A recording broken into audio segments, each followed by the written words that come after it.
आप सभी को हाथ जोड़ के प्रणाम।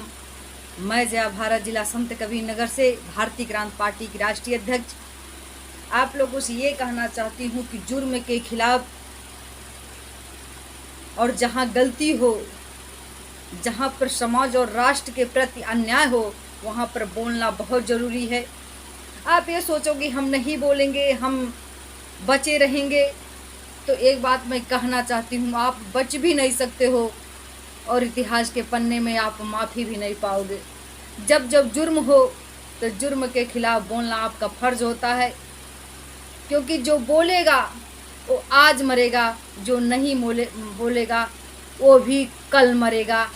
लेकिन जो आज बोल करके मरेगा उसे पछतावा नहीं रहेगा, और जो नहीं बोल के मरेगा उसे पछतावा भी रहेगा, और उसे इतिहास के पन्ने में आने वाली पीढ़ियाँ कायर और धिक्कारने का काम करेंगी। मैं आप लोगों के कहानी के माध्यम से बताना चाहती हूँ। एक राजा थे और वो राजा अपने घर एक मुर्गा लाए और मुर्गा को ला करके बोले कि मुर्गा भाई, मैं एक बात कहना चाहता हूँ, तुम सुबह सुबह खूब चिल्ला कर बोलते हो, इससे क्या फ़ायदा होता है? तुम क्यों इतनी अपनी टाइम सुबह सुबह वेस्ट करते हो और चिल्लाते हो, अपनी नींद हराम करते हो? तो उस मुर्गे ने कहा कि हुजूर, मैं सुबह जब बोलता हूँ तो मेरे बोली से तमाम संत, तमाम विद्यार्थी और तमाम घर की माताएं बहनें, इस तरह सभी लोग अपने अपने काम पर तत्पर टाइम से उठ करके अपने काम करने लगते हैं और मुझे सुकून मिलता है लोगों को जगाने में। तो राजा ने कहा कि अगर इस बात को कल सुन लो, गांठ बांध लो, अगर कल तुमने बोला, कल आवाज़ करके तुम बोले तो कल मैं तुम्हारा गला काट दूंगा, अगर नहीं बोलोगे तो नहीं काटूंगा। तो मुर्गा ने विचार किया और कल जब सुबह हुआ तो वो बोला नहीं। राजा उस मुर्गे के पास पहुंचा और कहा कि यार, तुमने बोला नहीं, लेकिन तुम बोले तो नहीं, लेकिन देख रही हैं तुम अपना फड़फड़ा रहे थे, पंख फड़फड़ा रहे थे। बोले तो नहीं, मैंने देखा तुम बोले नहीं, इसलिए तुझको बख्श दे रहा हूँ, लेकिन तुम अपना पंख फड़फड़ा रहे थे सुबह। तो एक बात मैं कहना चाहता हूँ, अगर सुबह है, कल सुबह तुमने पंख फड़फड़ाया तो मैं तुझे मार दूंगा। मुर्गे ने कहा कोई बात नहीं हुजूर। सुबह जब जाकर देखा तो मुर्गे ने पंख नहीं फड़फड़ाया था। तो राजा बहुत खुश हुए। राजा ने कहा कि बहुत खुशी की बात है कि तूने पंख नहीं फड़फड़ाया, लेकिन तू पंख नहीं फड़फड़ाए, लेकिन अपने गले को जिस तरह बोलते लोग हैं इस तरह तुम निकाले ज़रूर थे, क्योंकि आदत था तो कुछ न कुछ उसका अंश पड़ रहा था। तो तुम अपने गले को जो इस तरह निकाल दिए थे, हालांकि बोले भी नहीं, पंख भी नहीं फड़फड़ाए, कल अगर गले को इस तरह निकालोगे सुबह तो मैं तुम्हारे गले को काट दूंगा। तो मुर्गे ने कहा ठीक है हुजूर, मैं कल अपने गले को भी नहीं निकालूंगा। और जब फिर सुबह हुआ तो राजा गए मिलने देखने उस मुर्गे को, तो मुर्गा अपने गला झुका करके, सर झुका करके सोया था। राजा ने कहा शाबाश, तुमने बोला भी नहीं, तुमने पंख भी नहीं फड़फड़ाया, तुमने अपने गले को भी नहीं निकाला, सर झुका के सोए हो, मैं तुझे शाबाशी देता हूँ। मैं तुझे मारूंगा नहीं, लेकिन आज मेरा एक नया आदेश है। मुर्गे ने कहा हुजूर बताइए। तो राजा ने कहा कि तुम मुर्गा हो। मुर्गा ने कहा हाँ। तुम मादा हो, मतलब तुम नर हो, मादा नहीं हो, तुम एक स्त्री नहीं पुरुष हो। मुर्गे ने कहा जी। और तुम मुर्गा भी हो? बोला जी सर।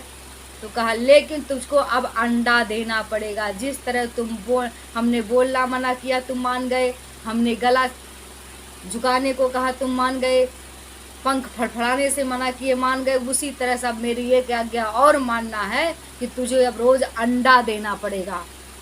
तो मुर्गे ने कहा कि मैं तो नर हूँ, मैं मुर्गे अंडा कैसे दे सकता हूँ? तो राजा ने कहा अगर अंडा नहीं दे सकते हो तो तुम हमारे तलवार से मारे जाओगे। जब तुम अंडा नहीं दोगे तो मेरे ही तलवार से गला का, कल अगर अंडा नहीं दिए तो मैं गला काट दूंगा। तब उस मुर्गे ने सोचा खास गला कटना ही था, चाहे आज गले कटे चाहे कल कटे। गला जब कटना ही निश्चित था तो कितना बड़ा गलती मैं किया। अरे मैं समाज को जगाने का काम कर रहा था, मैं फड़फड़ाने का काम कर रहा था, मैं गला उठा करके दुनिया को जगाने का मैसेज दे रहा था। खास मरना ही था तो बोल के मरा होता, लोगों को जगा कर मरा होता, अपने अतरंगी भाव में अपने पंख को फड़फड़ा के मरा होता, अपने गले को ऊंचा करके मरा होता।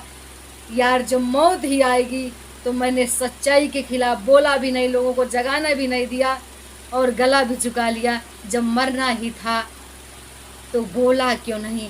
बस मुझे मरने का गम नहीं है, मुझे पछतावा इस बात की है, मरना तो मुझे तय है।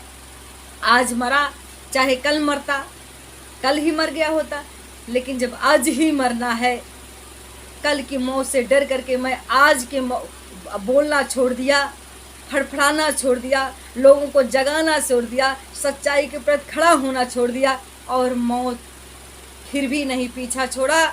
तो दर्द इस बात की है, मुझे गला कटने का दर्द नहीं है, मुझे दर्द इस बात की है मैंने समाज को जगाना बंद कर दिया, मैं बोलना बंद कर दिया। अरे मरना ही था तो समाज को जगा करके सच्चाई के खिलाफ आवाज़ उठा करके मरा होता, यही सबसे बड़ा दर्द है। तो मित्रों मैं ये कहना चाहती हूँ आप लोगों से कि मौत एक दिन जरूर आएगी, मौत ऊपर वाले की देन होती है, मौत को कोई रोक नहीं सकता। कहते आगाह है अपनी मौत से कोई बसर नहीं, आगाह है अपनी मौत से कोई बसर नहीं, असमान 100 बरस की पल की खबर नहीं। तो जो मौत आनी है, बुढ़ाई आनी है, सुंदरता जानी है, जवानी जानी है, हुस्न जाना है, एक दिन इस दुनिया से जाना है, तो कुछ करके सच्चाई के खिलाफ आवाज़ उठा करके मरो।